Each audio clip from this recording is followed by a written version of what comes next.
1 июля прекращает действовать программа 8% льготной ипотеки на новостройки. В свое время она была создана для того, чтобы поддержать строительную отрасль в период пандемии. Но многие специалисты называют ее причиной повышения цен на жилье. Сыграет ли ее отмена в обратном режиме? Что ожидает рынок недвижимости? И есть ли еще варианты покупки жилья по выгодной ипотечной ставке? Мнение экспертов выслушала моя коллега Анастасия Чебаева. Вот за 5,5 миллионов вы заезжаете в готовую квартиру с ремонтом. И за эти же деньги в новостройке вы купите только однушку в отдаленном районе, плюс там еще нужно будет сделать ремонт. Здесь же двушка с неплохим интерьером и встроенной гардеробной, рассказывает риэлтор Анастасия Хитриневич. Разрыв между вторичкой и новостройкой в последние годы стал рекордным. Если еще 5 лет назад до введения массовых льготных ипотек разница в цене достигала 10%, то сейчас, как заявляла глава Центробанка Эльвира Набиуллина, доходит до 44%. Было решено с 1 июля прекратить действие программы льготной ипотеки под 8% годовых. И несмотря на холодную погоду, банкам и риэлторам на этой неделе было жарко. Люди хотели запрыгнуть в последний вагон, поэтому просто мы работали с утра до ночи, выводили всех желающих. Также работали и банки, и застройщики.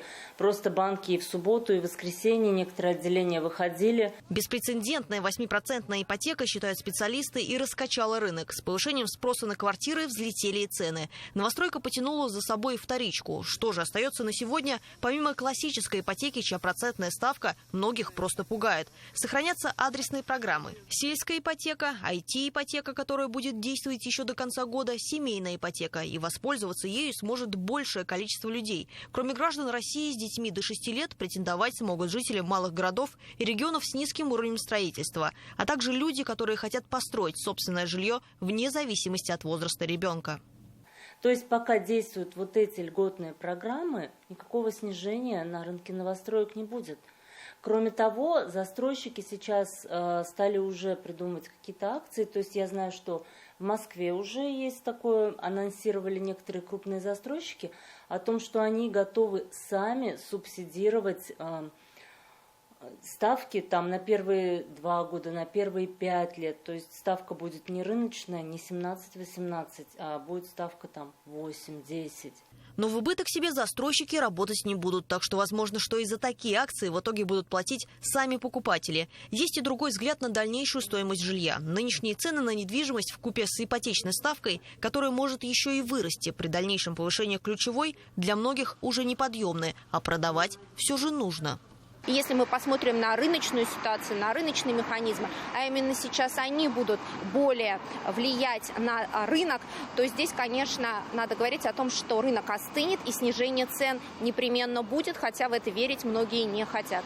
Республика, считают эксперты, в данной ситуации немного в более выгодном положении. В Башкортостане действует программа «Жилищное строительное сбережение». В течение 3-6 лет ее участники могут ежемесячно вносить средства и получать от государства премию 30% от взноса, но не более 5000 в месяц. При выходе из программы участник может приобрести квартиру в ипотеку по ставке от 5,5% до 7% годовых. И эта процентная ставка продолжит действовать и после 1 июля. Соответственно, все, кто вступает в программу жилстройсбережений, через 3 года может выйти и купить, вне зависимости от ситуации на рынке с ипотечной ставкой, ключевой ставкой, приобрести квартиру в ипотеку по сниженной ставке. Стоит ли пока повременить с покупкой квартиры и дождаться более выгодных условий, сказать точно не может никто. Прогнозы, которые эксперты давали пару месяцев назад, сейчас уже не актуальны. У нас со следующего года налоги еще повышаются.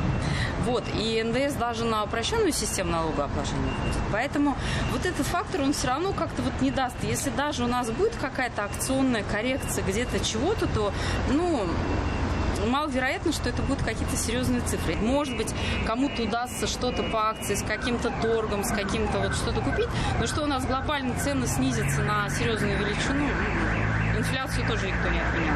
В новостных лентах тоже много очень разных экспертов, которые там рассуждают на эту тему. Каждый из них понимает, что он может оказаться неправ, и точно так же я могу оказаться неправа. Поэтому здесь каждое решение сам для себя принимает.